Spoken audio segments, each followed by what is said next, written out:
बुंदेली माटी के सपूत एवं गरीबों के मसीहा लोकतंत्र सेनानी बुंदेलखंड के गांधी कहे जाने वाले पूर्व विधायक जेपी निगम के निधन पर शोक संवेदनाएं व्यक्त करने का सिलसिला जारी है।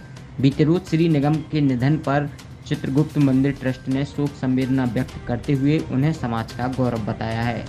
ट्रस्ट के सदस्यों ने कहा कि श्री निगम सहज एवं सरल स्वभाव के नेता थे। वे हमेशा शोषित पीड़ित तबके की लड़ाई लड़ा करते थे। चित्रगुप्त मंदिर ट्रस्ट के भवन निर्माण में उनके योगदान को हमेशा याद किया जाएगा। चित्रगुप्त ट्रस्ट के अध्यक्ष सुरेश बाबू खरे एवं सचिव बीपी खरे ने ट्रस्ट के द्वारा पारित शोक प्रस्ताव उनके परिजनों को सौंपते हुए श्री निगम की आत्म शांति एवं शोकाकुल परिवार को यह दुख सहन करने की शक्ति देने ईश्वर से प्रार्थना की है। इस मौके पर सेवानिवृत्त डीएसपी बीएस बघेल ने पूर्व विधायक जेपी निगम को सर्वाहार वर्ग का मसीहा बताते हुए कहा कि वे लोगों को उनका हक दिलाने के लिए हमेशा प्रयास करते थे। उनके निधन से जिले को अपूरणीय क्षति हुई है, जिसकी भरपाई संभव नहीं। श्री बघेल ने श्री निगम को अपनी ओर से विनम्र श्रद्धांजलि अर्पित की। व्यापारी संघ के अध्यक्ष एवं पर्यावरण वाहिनी के दिनेश जैन ने श्री निगम को गरीबों, शोषितों, पीड़ितों का मसीहा बताते हुए कहा कि वे भी उनके संपर्क में रहे हैं। मैंने अपने जीवन में उनके जैसा नेता नहीं देखा। वे हमेशा लोगों की भलाई के बारे में सोचा करते थे और जहां भी गरीबों पर अन्याय होता था तो वे चिंतित हो जाते थे। उन्होंने निस्वार्थ भाव से जनता की सेवा की है, जिसके लिए कभी उन्हें भुलाया नहीं जा सकता। श्री जैन ने बाबूजी के निधन पर शोक व्यक्त करते हुए उनकी आत्म शांति हेतु ईश्वर से प्रार्थना की है। शोक सभा के दौरान ट्रस्ट के अध्यक्ष सुरेश बाबू खरे ने कहा,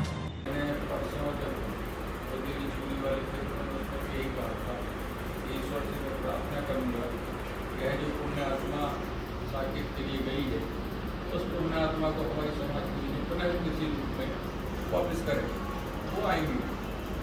क्योंकि ऐसी पुण्य आत्मा युगों में एक आत्मा रहा। उनके जो वित्तता है, मैंने समझता तो उनकी हो सकती है, उनका स्थान को ले सकता है, लेकिन हम सबका एक दायित्व होना चाहिए जिसको भी जितना सानिध्य उनका मिला है और उनके जो बताए हुए दिशा निर्देश हैं उन पर हम न पूरे खड़े उतर पाए तो चलने का प्रयास तो करें, चलने का प्रयास होना चाहिए।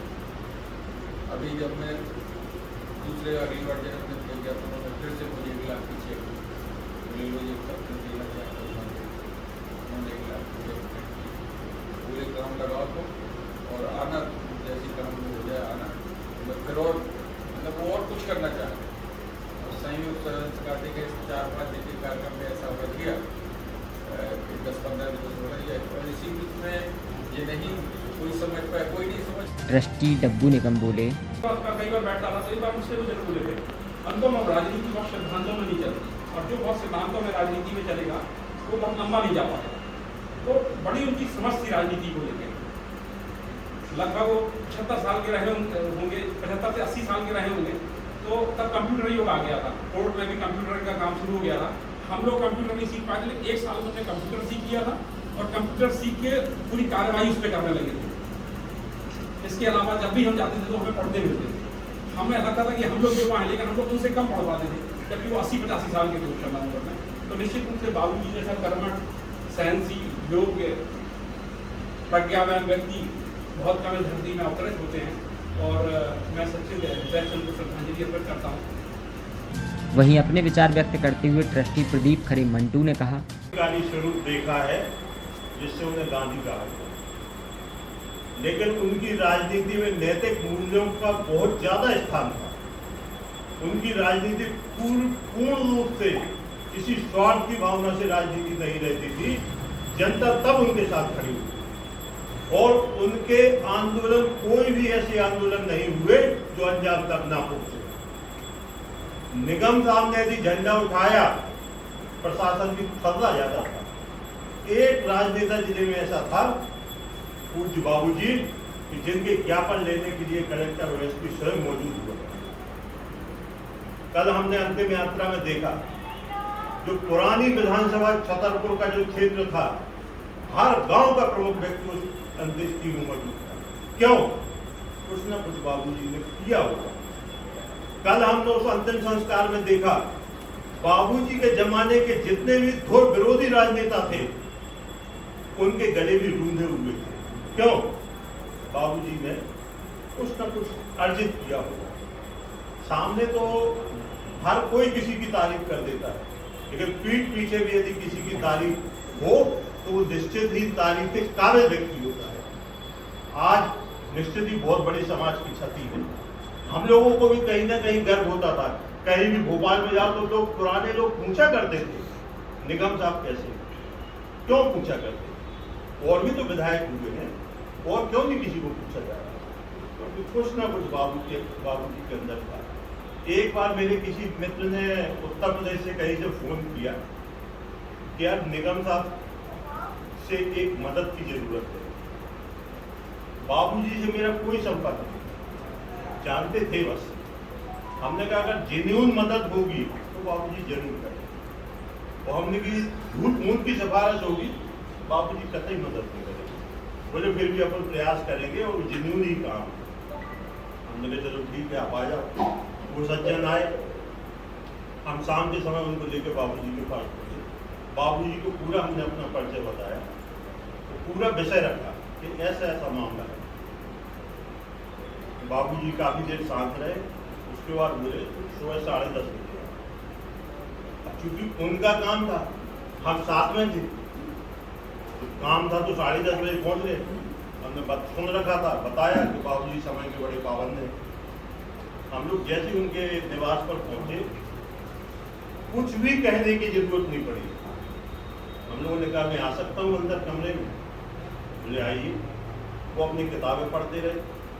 महिला कांग्रेस अध्यक्ष स्मिता खरे बोली, तो कहते लाला राजनीति में बहुत सफल नहीं होते, तो उदाहरण आप थे कि 3 बार के विधायक। और सबसे अच्छी बात एक ये थी, जैसा भैया ने बताया कि जब 97 के करीब 95 में मैंने राजनीति ज्वाइन क्या करी, शौक में शुरू हो गई और फिर मन लगता गया। कहते हैं जीन्स होते हैं शरीर में, तो उसी तरह आपको खींचते हैं।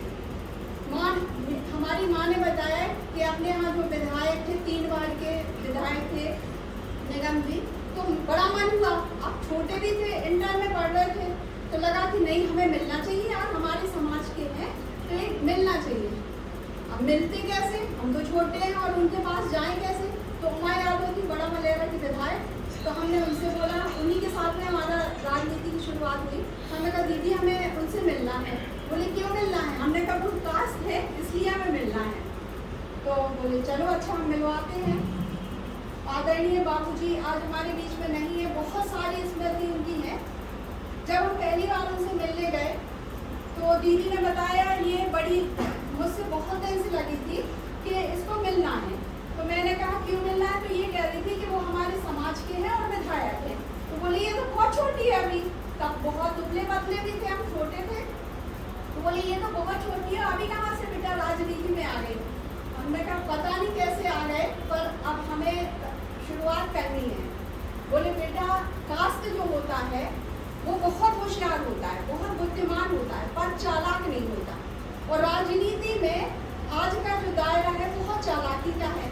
तो बोले कैसे आगे बढ़ोगी? तो हमने कहा जब आप बोल रहे हैं कि बुद्धिमान होता है तो हम बुद्धिमानी से आगे बढ़ेंगे, चालाकी से आगे नहीं बढ़ेंगे।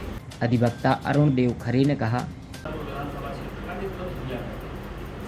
और बाबूजी के कार्य और व्यवहार में जितना बताया जाए उतना ही कम है। उस समय ये कहा करता था कि जब पीछे वाले भाग में रहा करते थे बाबूजी के यहाँ, मम्मी जी को उनको मम्मी जी कहते थे, बड़ी दयालु थी। जैसे ही ग्रहण से आकर कोई भी कार्य हो, इतनी सारी भीड़ आ जाए उनके पास कि फिर चाहे 10 बजे आ जाए चाहे 11 बजे आ जाए, पर बाबूजी को जैसे दशा में उनको निकलना है, सबकी बात अच्छी तरह से सुनना है। इतने संघर्षशील और समय का ऐसा व्यवस्था बन के मैंने देखा कि मैं बाद में विद्यार्थी जीवन के उपरांत व्यवसायिक जीवन में आया। जैसे मैं वकालत में आया, मम्मी जी के पास गया, मैंने कहा मम्मी जी मैंने LLB कर ली है, सर्विस में कर लिया चुका था, पर मैंने सर्विस छोड़ कर के निश्चय किया। मैंने कहा मम्मी जी मैंने LLB कर ली है, निश्चय किया है कि बाबू जी का जूनियर बनना है। मम्मी जी ने कहा कल सुबह आया ना, उनके दिए हुए समय पर उस वक्त